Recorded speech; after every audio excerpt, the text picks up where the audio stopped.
happens here is at the beginning of January 1, 2014, the date of acquisition, by re-engineering the retained earnings at the end of 14, you add 40 to it, you got 480, take away the 100,000 made that year, so you must have started with an opening retained earnings of 380 at the date of acquisition. You can look in your text to confirm.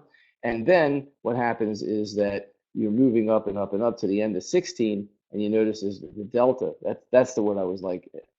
You see, consultants use that all the time. They don't say, oh, the difference is, or we have additional retained. We got the delta retained earnings from the beginning, date of acquisition, to now is 220. Is it 2? Yeah, 220.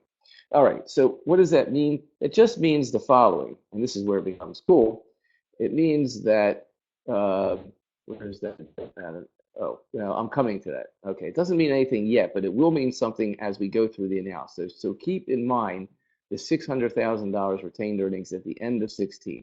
That's what I want you to do. Realizing that this income got recorded through on the subsidiaries books and then got recorded on the equity method on the parents' books, albeit with the adjustment for amortization depreciation each year through the equity method. And the dividends also got recorded through the equity method as a reduction of the investment account each and every year on the equity method. And since this is a 100% owned problem, the whole thing is pretty easy. And that's chapter 3, why chapter 3 still remains fairly simple. Let's move forward with facts. 2017, that's the year we're doing the consolidation. Again, this is in the textbook, and so it's the current year. We assume that Sun, the subsidiary, reports net income of 160 and pays dividends of 70,000. That's a fact. Because it applies the equity method, meaning the parent or parent records the equity method, they record earnings of 160, 100% of the subsidiary's earnings, and they then, this was the number, the net difference between amortization, depreciation, adjustments was 7,000. They apply it to this 2017 income recorded by the parent on the equity method. If you remember from the slides in class or from the textbook, if you read it, it was 13,000 K one way, and then it was a $6,000 negative adjustment for retained for depreciation amortization. I'm not going back to whether it was equipment or amortization. The main thing was a net differential.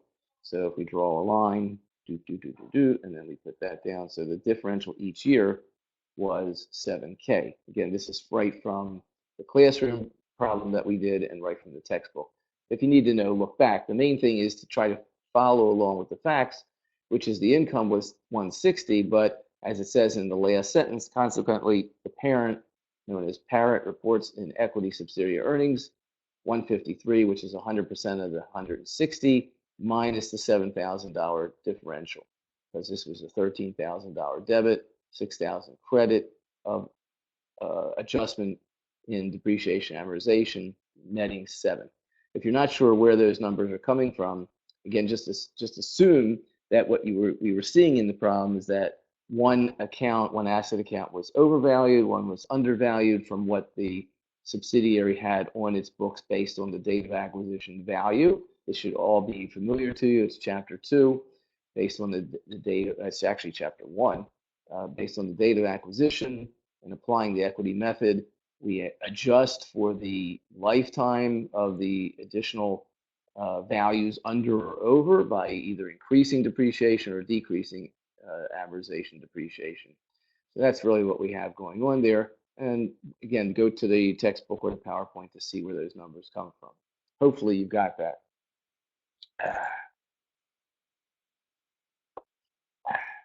wonder what I did put in there. Okay, we'll find.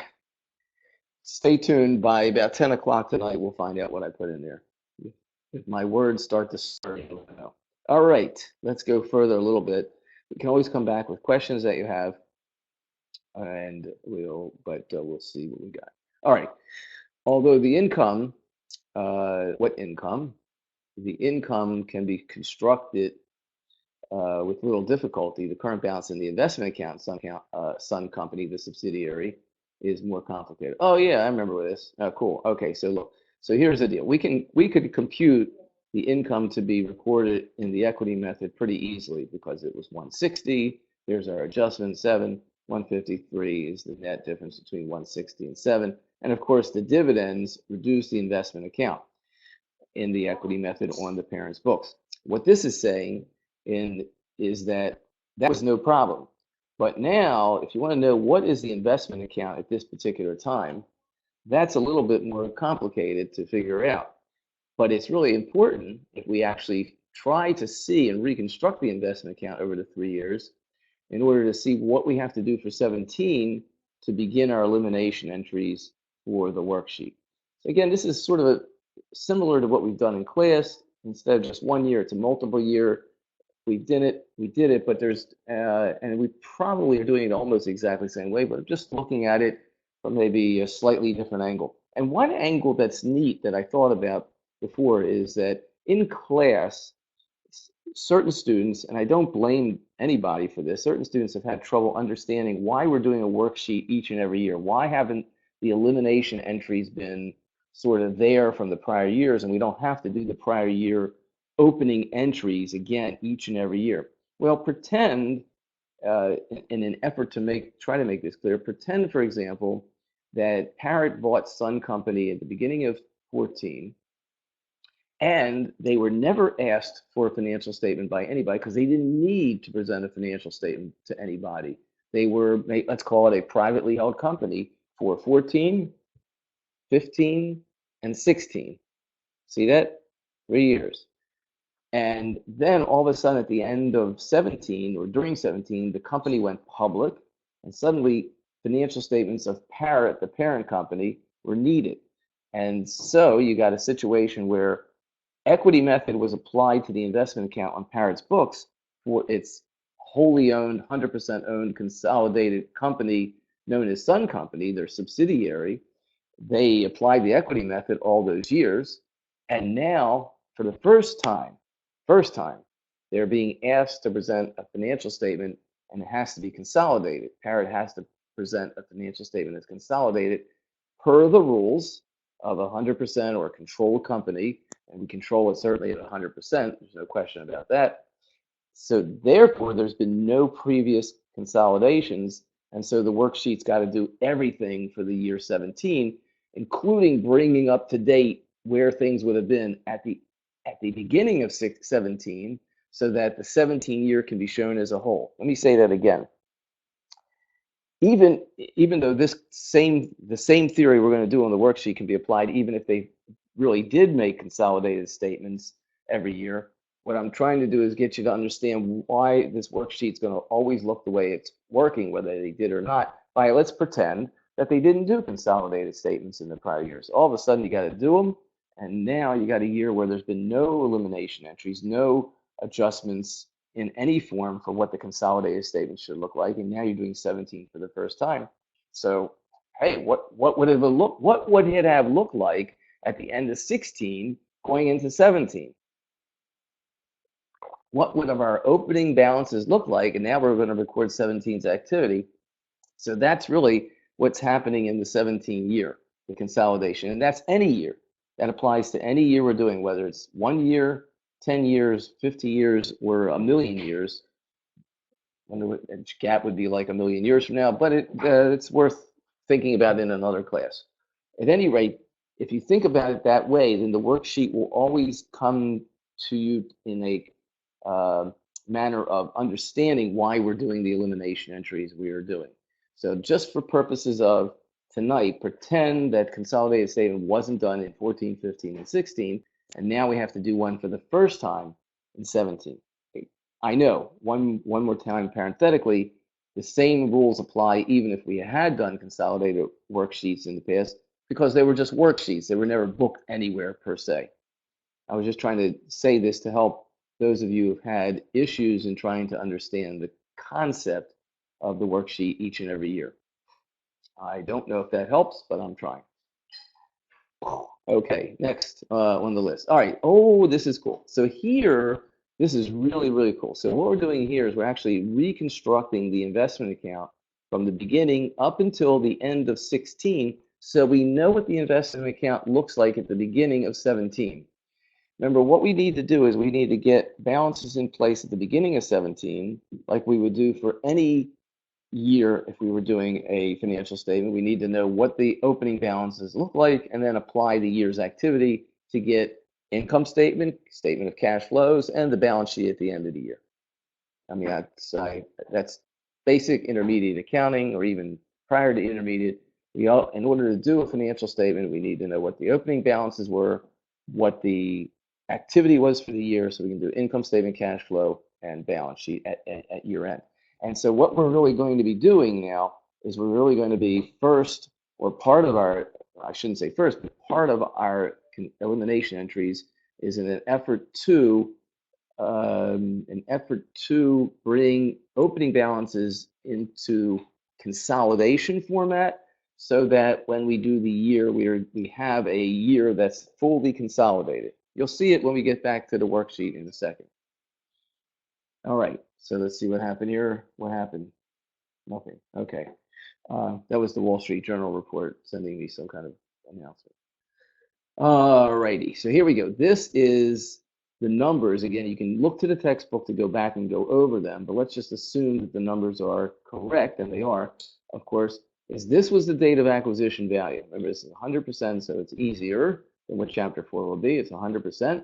And then each and every year, we apply the equity method. So here's the equity method for the 3 years to the investment account, 100% of the income reported by the subsidiary. Then we credit the investment account 3 years of dividends paid by the subsidiary, 3 years of dividends declared. And then we make the adjustment for, and this is the net amortization, depreciation for each of the 3 years, which again is equity method, based on the overvalue or undervalued of the assets that we identified at date of acquisition, and adjusted for their lives if we knew them, if there wasn't a life to them.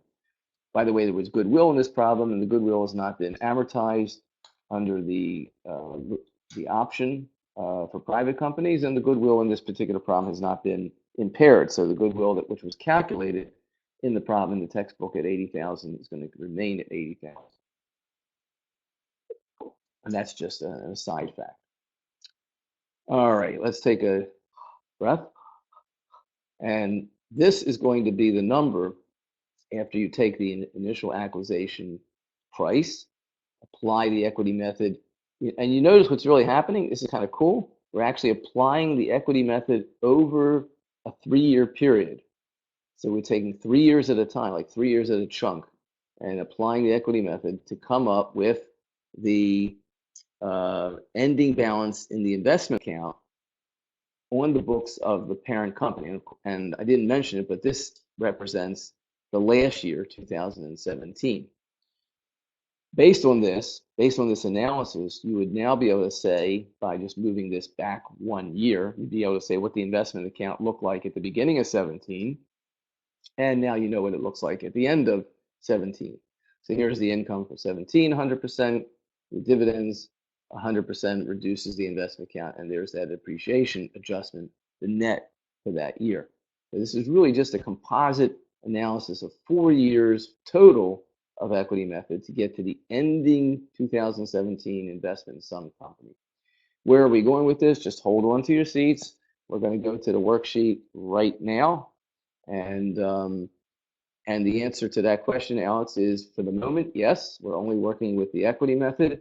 Right now, I want to continue to be your most popular teacher in the school, but somewhere before the final, I will become the evil devil and move off of the equity method and require you to look at cost and partial equity. Actually, it'll be very, very simple. Once you get the hang of this, I want to wait till after Chapter 4. Stay with the equity method. Let's not confuse the issue.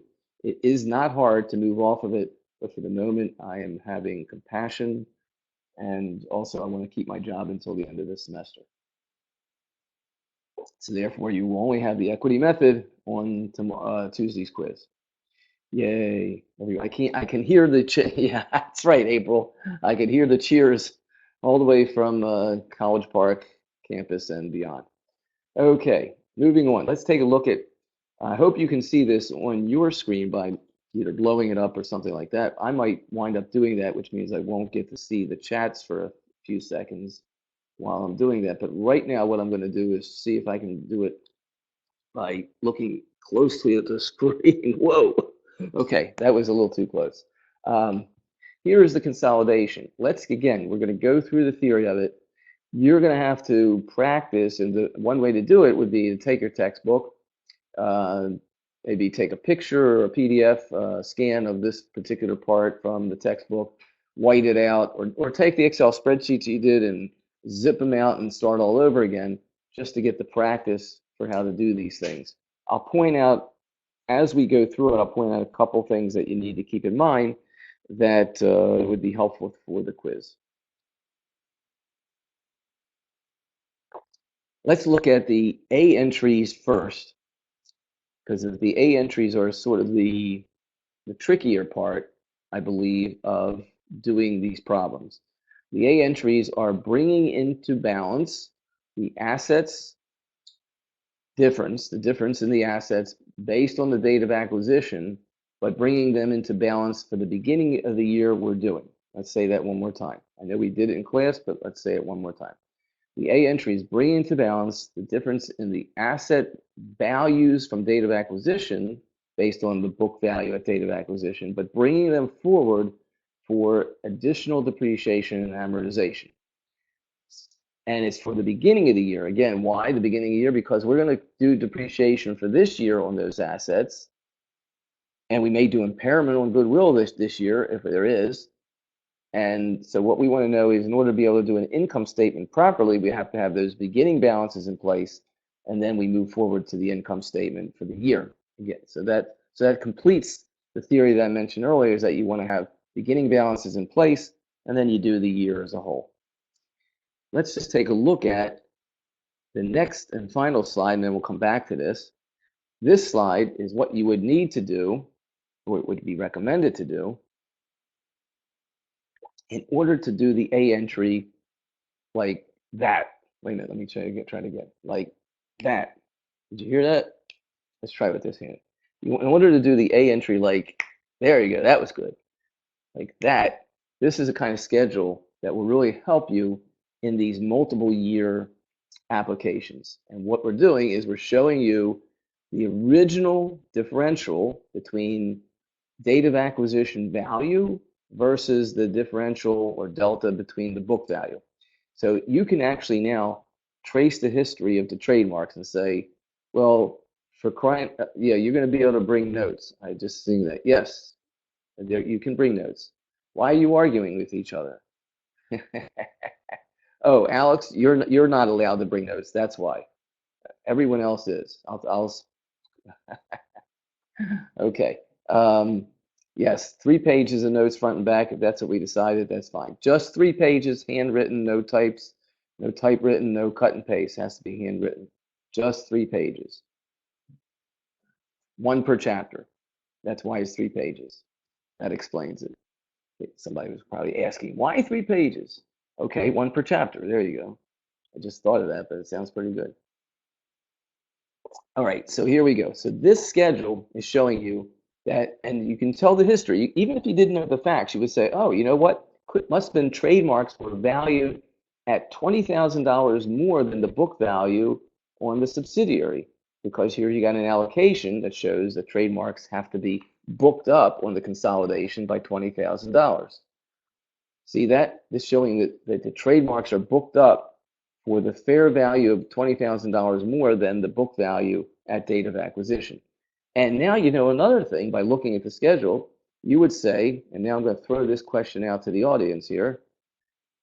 No points awarded, of course, but for goodwill between you and me. What would be the life of the trademarks at the time of acquisition? What would we have said the life of those trademarks are?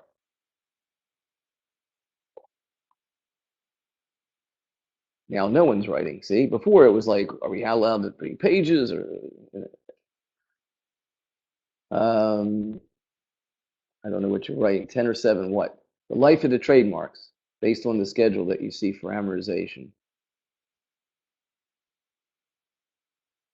At the date of acquisition, The original allocation was, some people are getting the idea here, I see.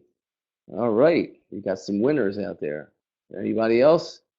Do you see which is the winning number? That's it. Infinite or indefinite? Indefinite is probably better. Infinite sounds like it's a physics class or a math class. So indefinite is probably the better way because we don't know. We don't know. One day we might know. One day we might know it's impaired. One day we might know that we should start amortizing. Is it? If that's a word. And why do you know that? Because it's 0 each year. We're at our excess amortization of adjusting it is 0 each year. Now, if you're not quite following that, let's go to the next one. So the next one says, historically speaking, and this tells the history that when the acquisition was made, the patented technology was undervalued by $130,000. In other words, on the books of the subsidiary, whatever they had the patented technology at on book value, the real value was 130 more. And now, back to Alex, the schedule shows us that at that time, we concluded that the life of the patented technology at that time was how many years? That's it. You got it. Kevin's got it. Alex has got it. You got it. And boy, are you going to get it. All right. So that's, and now look at the interesting thing of what this schedule is doing for you. It's now telling you what that incredibly important number is for the beginning balance of the year that we're going to do the consolidation.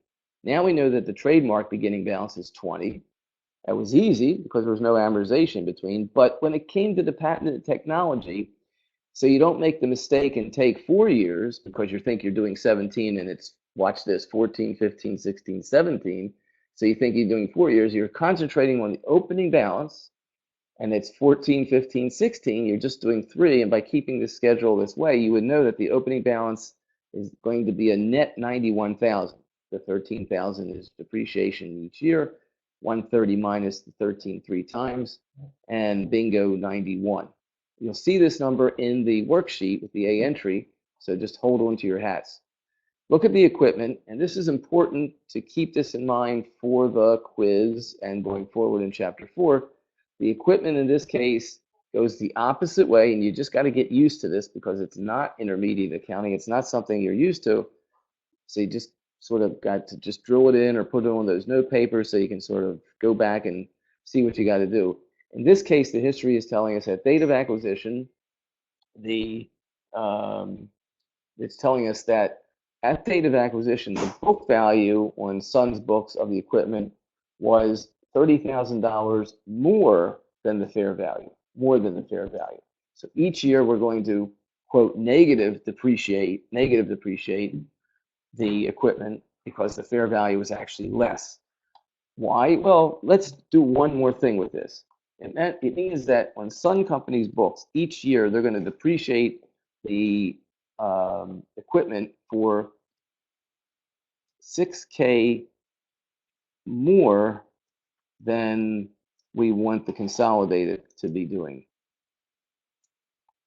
Why? Because the consolidated wants to only show the equipment at $30,000 less because the value is less. So we're booking down, so to speak, the value on the consolidated or actual in the number for equipment. So the subsidiary, that's what we're talking about here, this is the sub, is depreciating for 6K more. That didn't come out right, but I think you know what I'm trying to say there. Then we want for the consolidated. So now we have to do this negative depreciation, so to speak. So we need to reduce the sub's depreciation each year because of this for the consolidated.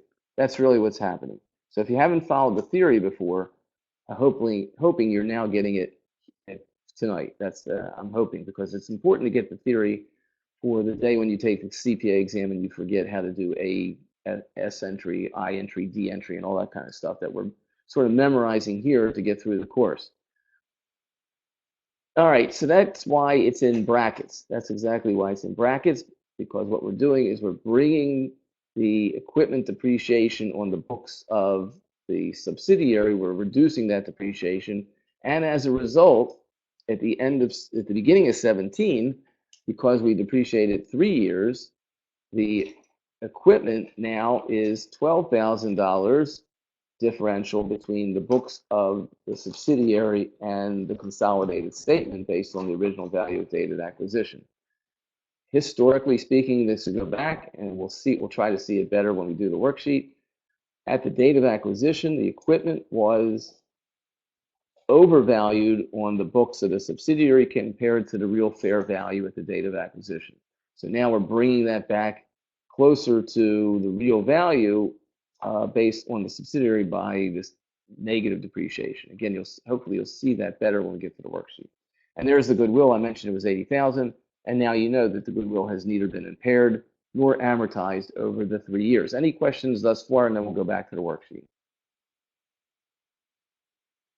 I'm running out of this stuff. I'm going to have to get a refill. Oh, okay, thank you. Trusty assistant will refill. Make it a double. Okay. All right. If there are no questions, let's go back to the worksheet and work our way through.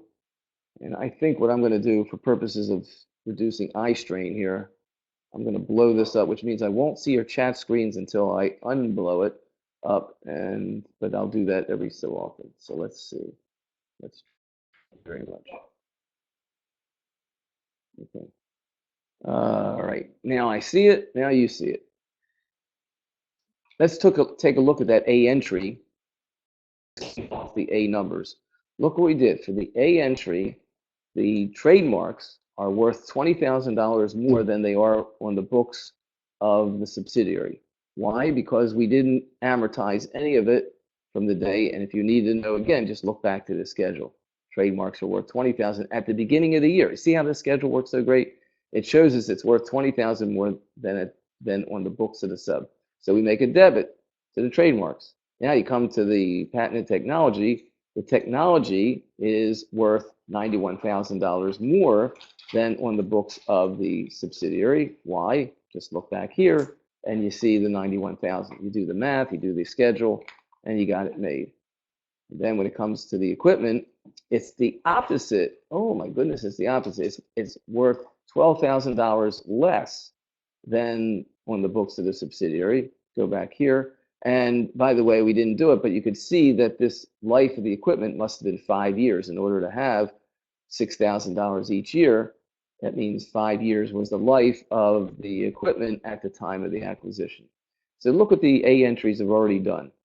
Put the $20,000 to the trademark for purposes of the consolidated statement for the beginning of the year. Let's put the patented technology at $91,000 more than the subsidiary's book value, which is what we want to do for the consolidated at the beginning of the year. And it's reduce the book value amount on the subsidiary's book by $12,000 for the equipment, which is again what we want to do for the beginning of the year consolidated balances.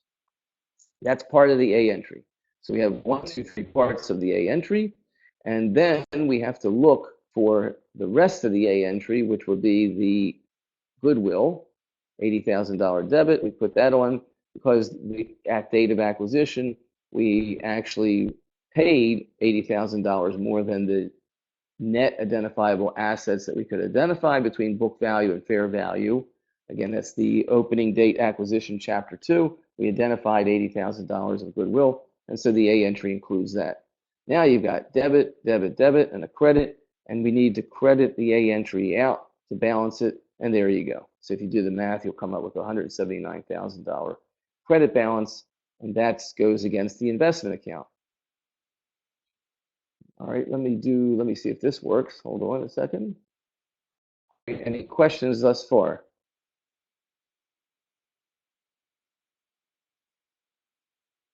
All right, no questions thus far. Let's go a little further. Entry, which is I think the next best one to do.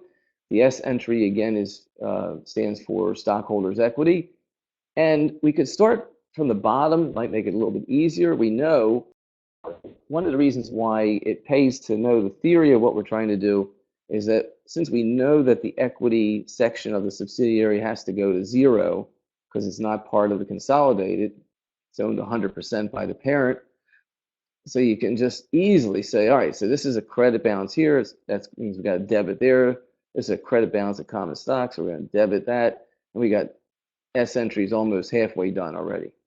Then the key is to continue to remember that the A and the S entries are beginning of the year balance entries. So what we're really going to concentrate on then, which is the last part of the equity section, is the retained earnings, and opening retained earnings in this case of the subsidiary has to be zeroed out. So this is a credit balance of 600,000, so the debit there is 600. And the A and the S entry is almost completely done, because now we're really done with any adjustments of the equity section of the subsidiary. That's all there is to it. They had additional paid-in capital, they had stock, they had opening retained earnings. There ain't much more to it.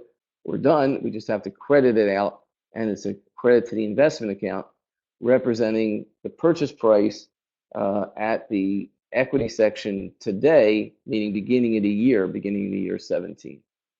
And that's simply the S entry. All right.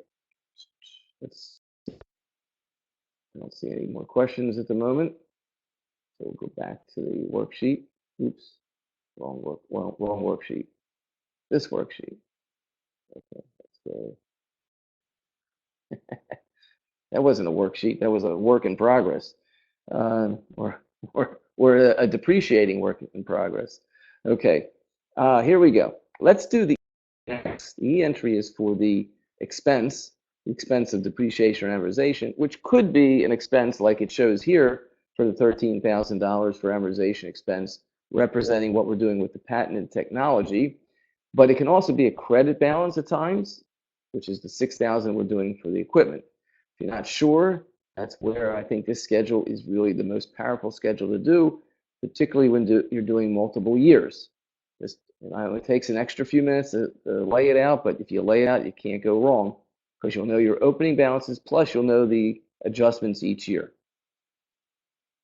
So there you go. You put the $13,000 for amortization, you put the credit balance reducing depreciation, and the net between these two is what you got to figure out where that goes. Well, let's see where they go. 6,000 against the equipment, balancing this number, 6. This is the equipment.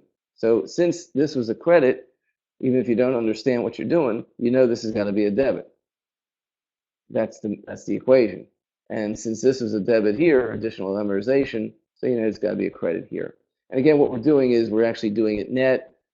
Really, these go to the accumulated depreciation accounts or accumulated amortization accounts if we had such a thing. Most of the worksheets you'll have, in fact, I don't think I'll be giving you one with the accumulated depreciation. And even if I do, you won't be marked wrong if you do it to the actual asset account in a net fashion. So the way you see it here can't go wrong even if I show accumulated depreciation or something like that. That's your E entry. And let's see. Do we have any questions? No questions on that. Oh, I see what happened. Everybody dropped off. Okay, so I'm talking to myself. That's fine. I usually talk to myself anyway. Okay, so here we go. Let's do the next entry. Let's do the I entry, because that's pretty easy. The I entry is from the subsidiary. We know when we're doing equity method, we certainly know when we're doing equity method that it's got to go from this to 0. Even if it's not equity, clue to when we get to doing the other methods on some of the Sherlock Holmes deductive ways of doing it. We know this has got to be a 0 in a consolidated. In fact, one of the slides, which I don't think we overemphasized enough, and it's in the textbook, but one of the slides says that no matter what method you do, equity, partial equity method, cost method, no matter what method the parents keep the investment account on their books for, the consolidated numbers will always be the same. They have to be. Just think about it. The consolidated always has to be the same because that's what it is. It's only one number. It's only one possibility. Even though the parent might have kept the equity income on a different basis, the end result is it's got to be 0. So we do the equity method adjustment here in this case of 153 debit to get it to 0.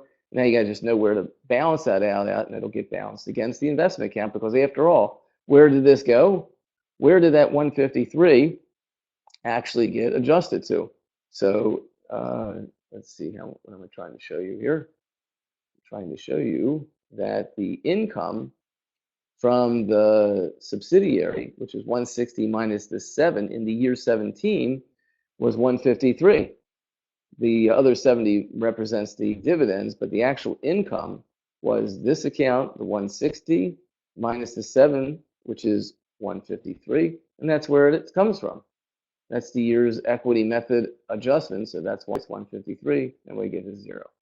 See how it all plays together? One of the reasons why I'm doing this, by the way, showing you and trying to point out how this all works together, is that in the multiple choice problems, and I'm going to encourage you to practice those from the textbook. I've given you the answers from the textbook as well on Canvas, is that many of the multiple choice questions, what they do is they sort of give you one piece of the algebra here, or I'm sorry, they give you two pieces of the algebraic equation, leaving out the third piece, and they ask you to solve for it.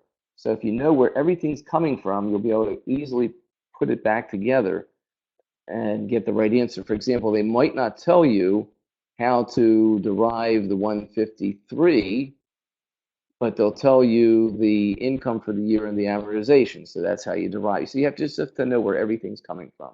If you know where everything's coming from, you're not going to go wrong.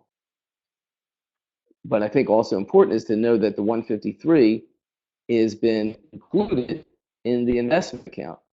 So since we're trying to zero out the investment account, and that's another thing that we have to get the investment account to 0 no matter what method the parent uses. So whatever shows up here, if anything shows up on the equity income line, it's going to be coming off the investment income account. That's what I meant by going back here, because look, here's the investment income account. How did it get there? Well, first there's 3 years worth of income, dividends, and amortization adjustment, and even the final year. So the final year's amount, the 17 year amount for the income has got to come off the investment account. And it does. End of discussion. Finally, let's go to the D entry. Then I'll come back to see questions in a minute. I'm going to get through the D and the P entry as well. And then we'll come back for questions. The D entry is the dividend. The dividend has to, by logic, go to 0 because the dividend was just paid to the parent. The only dividends paid to the parent shareholders is 420, not 490. So the only dividend on the consolidated amount that should show should be the 420 paid to the shareholders of the parent company. This dividend got paid to here, and this got paid, and the 420 got paid to the parent shareholders. So only the 420 should show. So we got to bring out and take out the dividends from the subsidiary to the parents. That's a credit balance. Where does the debit go? Well, here you see it. It goes to the investment account. But if there was any question, just look at how did the investment account get to what it is. So it's the income, it's the amortization, depreciation, adjustment, plus it's a reduction of the dividends. Reduction of the dividends. So in order to get rid of the investment account, it must be that when we do to consolidate it, it's going to have to be a debit balance to undo the reduction that was done through the equity method. Equity method reduced it. There, consolidate elimination entries, increase it in order to get rid of the investment account. Now, if all else fails, just do the math to see where you are. Take the net of the D, S, A, and I entry, and do you get to 0? Yes, you're done. If you don't, then go back and see what did you do wrong with the S, A, I, or D entry. Because if it doesn't get to 0, you must have done something wrong.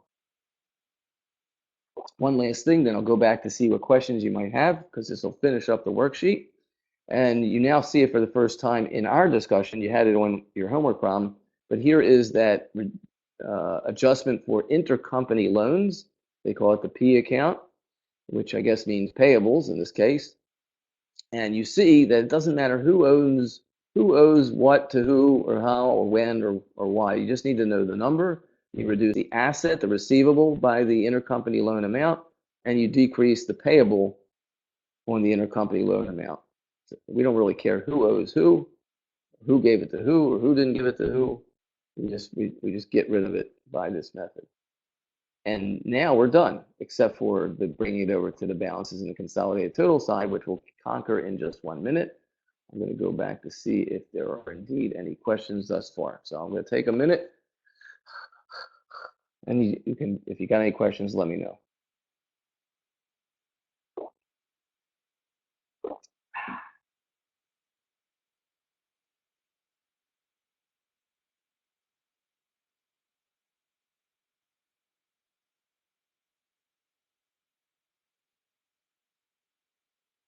You mean, Alex, you mean for like the multiple choice questions? So what happened, again, the best way to find that out is to practice the multiple choice questions in the textbook. You have the answers, practice them, see if you get the right answers, then can I give an example? Well, we did some in class, but I'll try to give an example when we finish the worksheet, so just hang on. But if you go through the textbook, practice them, so what they will do is they'll say to you, here are the numbers, as an example, they'll say to you, here's the trial balances for both the parent and the subsidiary. Based on the facts that we give you, what would be the consolidated total? So basically, then what you're doing is that you're looking at one account and you're determining what the ending balance would be on the consolidated total. So that's where you just have to imagine how it would look on the worksheet. That's the easiest way to do those multiple choice questions, is just imagine or recreate that part of the worksheet, that little section for that account, the T account. Sometimes what they'll do is they could say the consolidated total was, and then they'll ask you for what would have been the elimination entry or what would have been the beginning balance entry. You can see from the way the worksheet occurs is that you should be able to figure that out given enough information.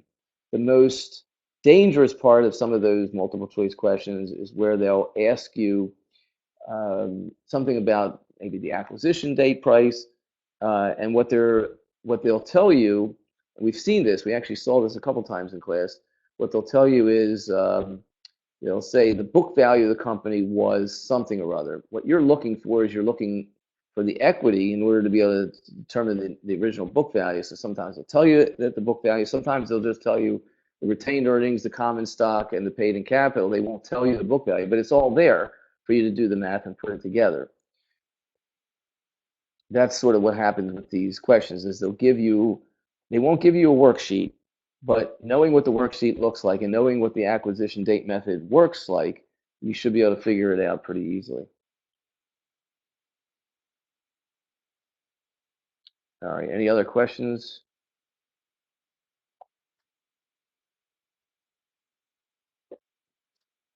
All right, so let's see how we're doing. We're doing good. All right, let's go back and let's just analyze how we finish the worksheet. Because if you analyze how to finish the worksheet and you know how to do it, again, it makes the multiple choice questions easier. All right, so what happens is that if there's no elimination entry in the column, real accounts, and you have to know what a real account is, and I'll try to help you here. Revenue is certainly a real account. You just add it across. Cost of goods sold is a real account. You just add it across. Amortization expense is a real account, and you add it across, and now you have elimination entry in there, so you include that in your number, and that's going to increase the amortization expense. So you had 200, 220, now you get 233 as you see it.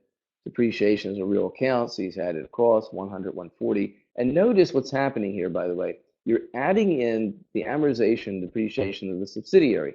That's why these entries are made, to say, you know, we know what they're doing, and they're going to continue to do what they do based on their book value, but we want to adjust their book value amount each year by these amounts. So that's why you're going to take 100 plus their 40, but you're going to subtract the 6 based on the differential at the date of acquisition. In this case, it was negative depreciation each year, and we come up with the 134 for the consolidation. So if you haven't seen that in your mind's eye yet, just try to visualize it. This is the books of the parent company, that's not changing. This is the books of the subsidiary company, that's not changing. But we know that at date of acquisition, this was overstating depreciation going forward because the asset was overstated compared to the real value. Let me say that one more time, because I think maybe at this point some people really catch on. This depreciation is overstated because at date of acquisition, for consolidated purposes, the value of the equipment was overstated. How much was it overstated? Well, 30,000, and you can go back and look at the detail in the textbook as to where I got that amount from, but it's in the work papers that we've looked at so far. For example, here, you see it was overvalued by 30. And so each year, the depreciation of 40 includes 6,000 more than we want the consolidated to show, because the consolidated should be showing the equipment at an initial price of $30,000 less. Initial price. Now, over the years, that initial price gets adjusted out through the depreciation that we're doing over the years. such that if we went to year 6, based on the depreciation expense, there'd be no adjustment because we would already have adjusted for all the 5 years of the extra depreciation being taken on the books of the subsidiary. So we'd be done by year 6. This would only last 5 years.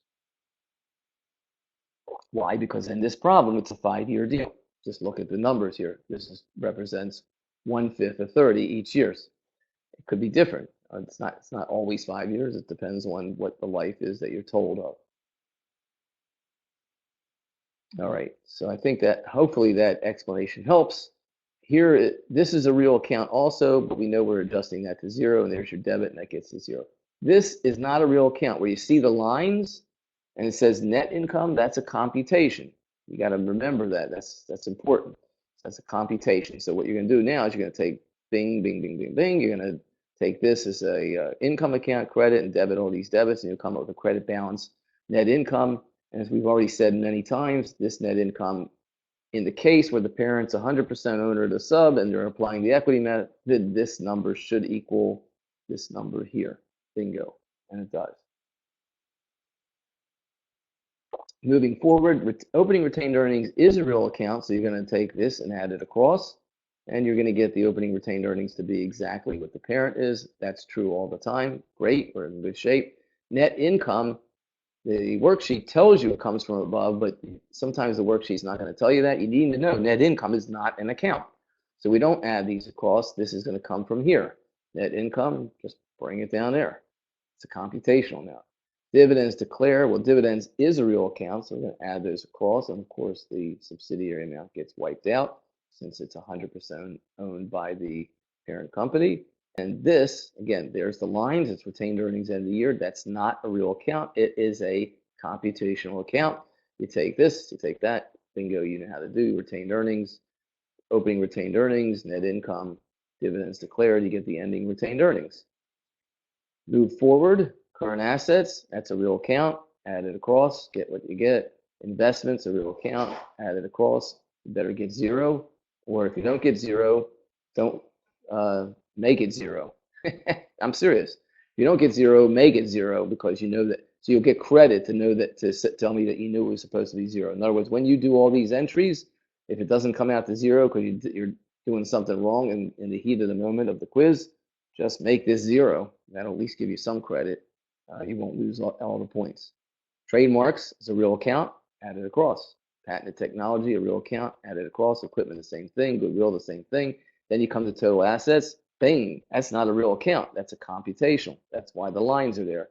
So here, when you come to here, don't add anything across. Do the computation. Do the math based on these numbers. If you add it across, you're going to get the wrong number.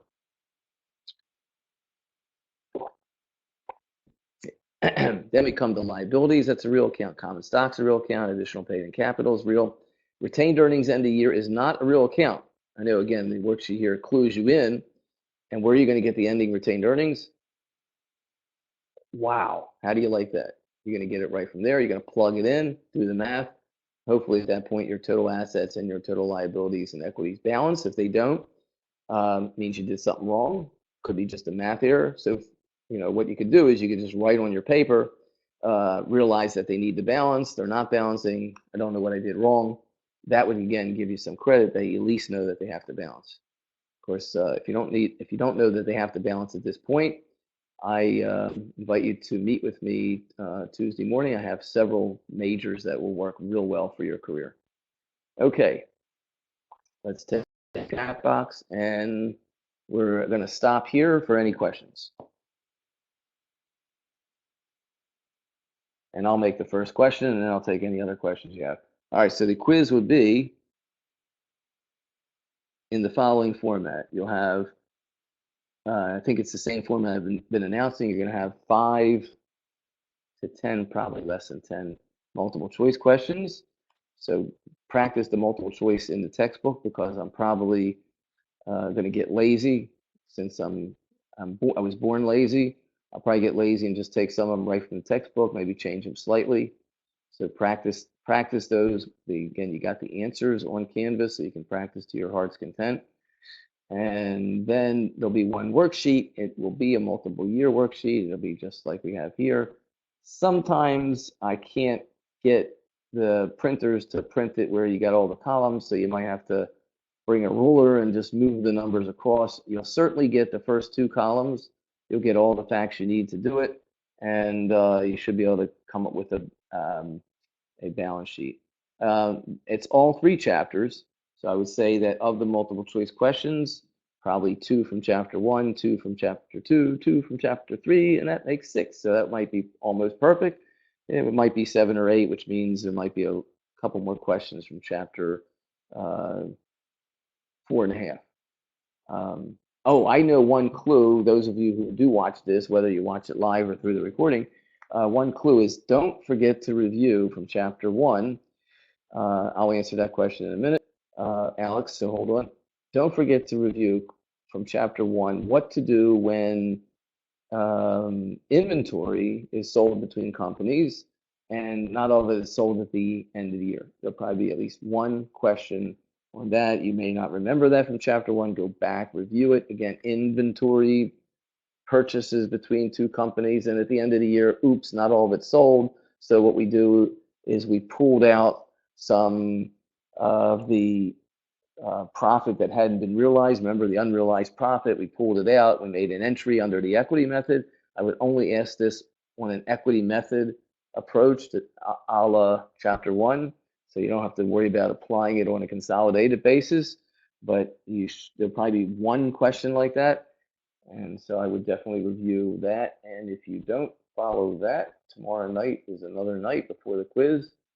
So questions that come in by email can still get answered by, let's see, midnight tomorrow night. But I'll make it 11 o'clock. I do have to go to sleep. 11 o'clock tomorrow night. So emails during the day tomorrow can still be answered by then. And perhaps we could even have a short webinar if people tell me we should have a short webinar. But it has to be after 9:30. Man, that's going to get late. Josh, are you still there? Because you know that we sometimes we could play a Kahoot game tomorrow night. Should we do that? Should we play a short game? We could do it at 10 o'clock tomorrow night. Just to practice a few, what does that mean? Kahoot is bomb. What the heck does that mean? Never had that word. Okay, well, whatever it means, it sounds okay to me.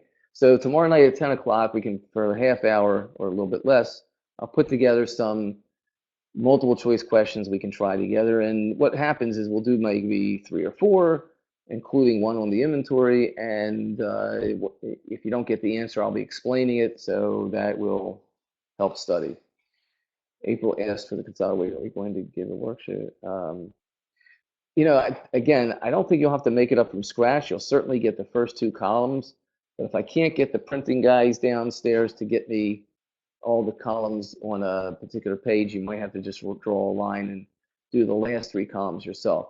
One thing that might happen, I'm not sure yet, but what I might have you do is I might actually give you the first 2 columns and not ask you to do the worksheet, or ask you to do a worksheet and the following. So here's what may happen.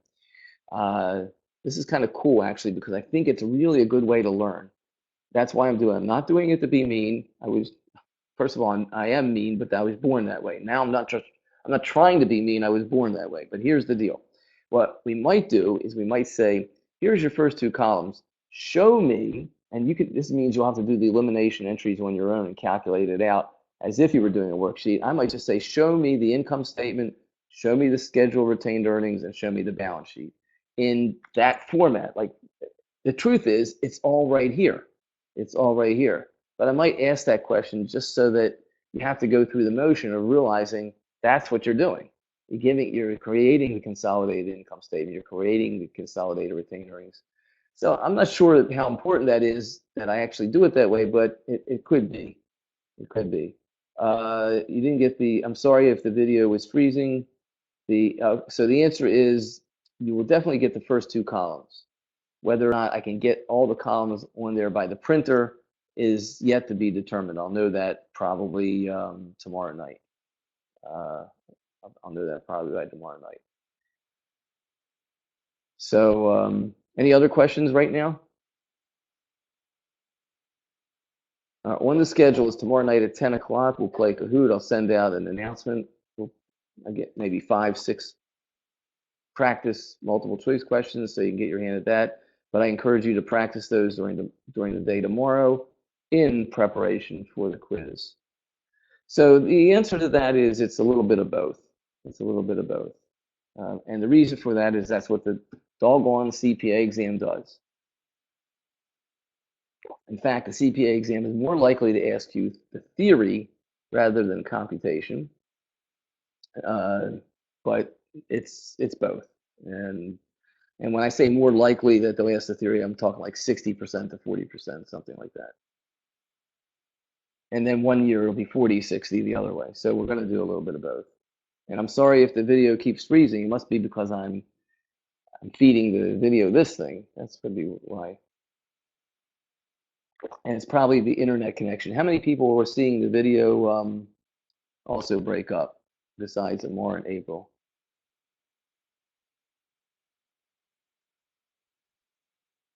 Okay. I think it depends on your internet connection. The connection over here sometimes could be the cause of it. But since we're getting a mixture over there, it may be the internet connection where you are. Hopefully, the video doesn't have any of those problems because it's not connected to the internet. So if you need to, you can go back and the video will be put on something so that you can watch it and you can scroll to find what you want. So let's see, we'll take a few more questions and then we're going to call it quits because I'll probably pass out soon. Let's see.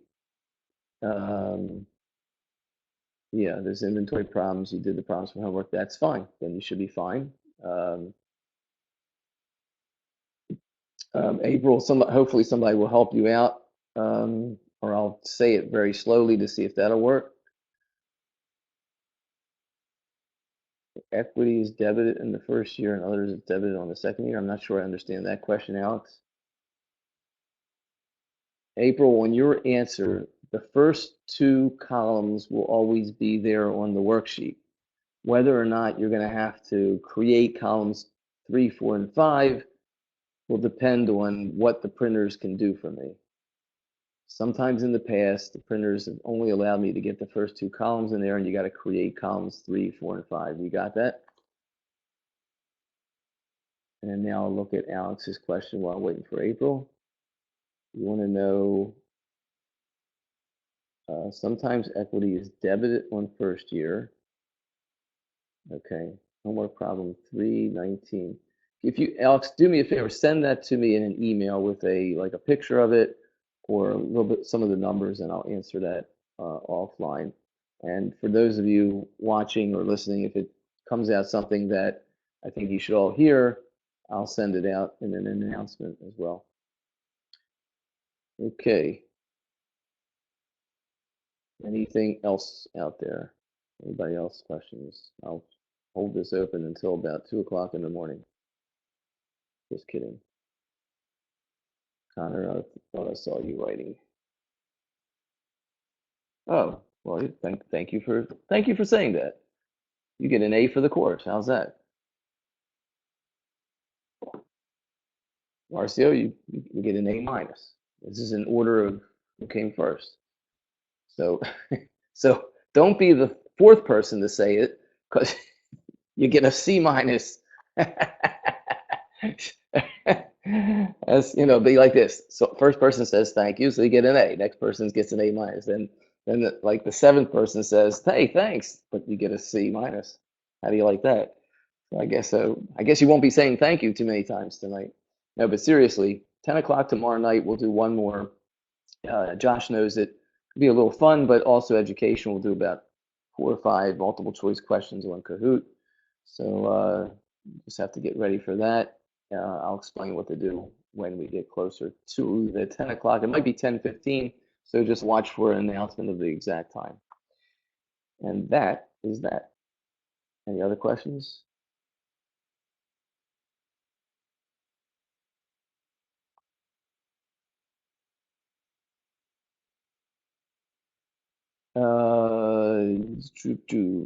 Yeah. I don't think so. To answer your question there on the chat, I don't think there would be. I would say there may possibly be a question in addition to the multiple choice questions. There might be a question where I'm asking you to do the debit entry as if it was a purchase of assets. That has happened in the past. So it could be that there's like 6 multiple choice questions and then 2 problems, one being show me the entry for an asset purchase, and then the second problem would be the worksheet. So, and the first one that I mentioned, purchase of assets, is chapter 2. It's possible, or it's possible that'll just be part of a multiple choice question. Whatever it is, it's got to be something you can complete in an hour and 15 minutes, and worksheets tend to get a little bit of time consumption there because they take time. Even if you're like doing the ASIDE entries really quickly, if you're really getting it, still takes time to do. So that's a little bit part of the whole. This will be. I think I'll take this as my last comment. That's a little bit part of the whole issue, is that I try to make the multiple choice questions small in number, but still effective to get you practice for the CPA exam in order to allow you time to do the worksheet. Because it can take time, and particularly if you make a math problem, then you got to go back and try to figure out where the math problem is if you're not balancing. So I try to make an allowance for that. So that way you might see some people finish 45 minutes in and others are just sort of working until the very end of the clock. And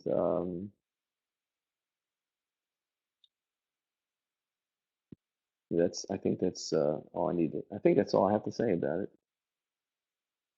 Hopefully you all do pretty well. Yes, that's correct. Yeah. Alex, that's correct. I'll try to mix it up a little bit. But again, go to the textbook. I'll pick out some from the textbook probably, or something similar to the textbook that'll be help with the practice there. But probably the best place to practice is multiple choices is there. And if you haven't been doing it this way, I would just say you go to a multiple choice question and you get it wrong. Then look at the answer. Well, how you know you got it wrong? You look at the answer, you see it wrong. Re-engineer it, see why the right answer is the right answer, and then wait a day and do it again. Yes, yes, I understand that, Emily. So it's been recorded. I'll send out the recording. It takes like an hour for it to get put together, and it'll take like a long time for it to download on your computer, but I'll hopefully get it sent out before midnight tonight.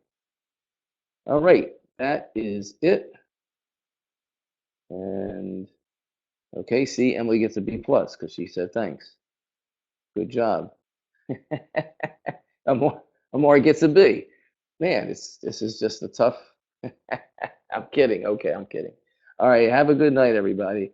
I'm going to be signing off, and I'll send you an announcement for our little game of multiple choice tomorrow night. Take about maybe 15 minutes or a half hour. That's what it'll take. And maybe this time we should have a prize. Josh, you'll think of the right kind of prize for the winner. See you later, everybody. That is that. Oh, I turn it off. Maybe.